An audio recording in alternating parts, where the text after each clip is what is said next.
From soaring inflation to a shortage of food to unemployment, it's been one hardship after another for Venezuela. Even the usually reliable power source, hydroelectricity, is failing.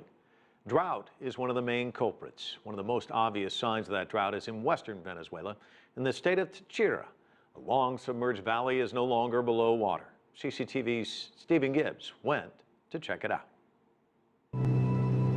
The Uribante Reservoir in western Venezuela.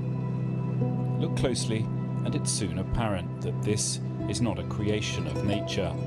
It's the unfinished work of man. Eric Mora occasionally takes tourists around the lake.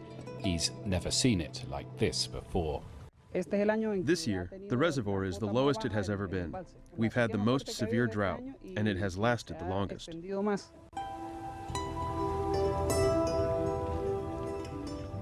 The El Niño weather effect and the fact that the turbines this reservoir powers have been running at full capacity to compensate for nationwide electricity shortages is what's behind the dramatic drop in water levels. And it's led to this, the re-emergence from the depths of the town of Potosi, founded in the 19th century, underwater for most of the last 30 years.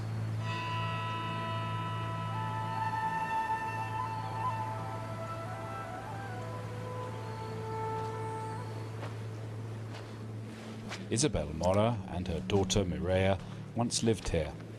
They never imagined they could come back. For Isabel, it is particularly poignant. Inside this church, 9 of her 16 children were baptized.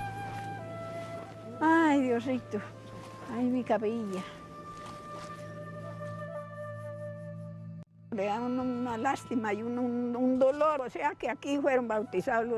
is difficult. I feel sad because this is where our children were baptized. As life turns out, we've been lucky.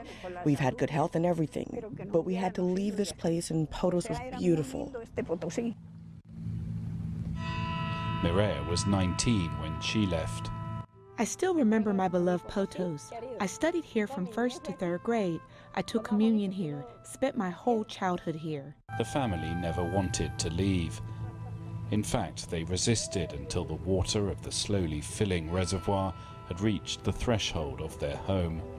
Eventually, in 1986, they were taken to the nearest town, Pregonero. Fast forward 30 years, and she and all the other residents here are given constant reminders that Venezuela's energy plan hasn't worked out.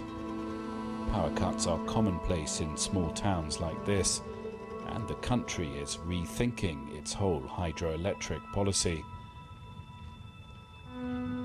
Perhaps one day the reservoir will run dry. Maybe Potosi will be rebuilt. Isabel certainly hopes so. She was the last to leave this enchanting place. She says she'd be the first to return. Stephen Gibbs, CCTV, Potosi, Venezuela.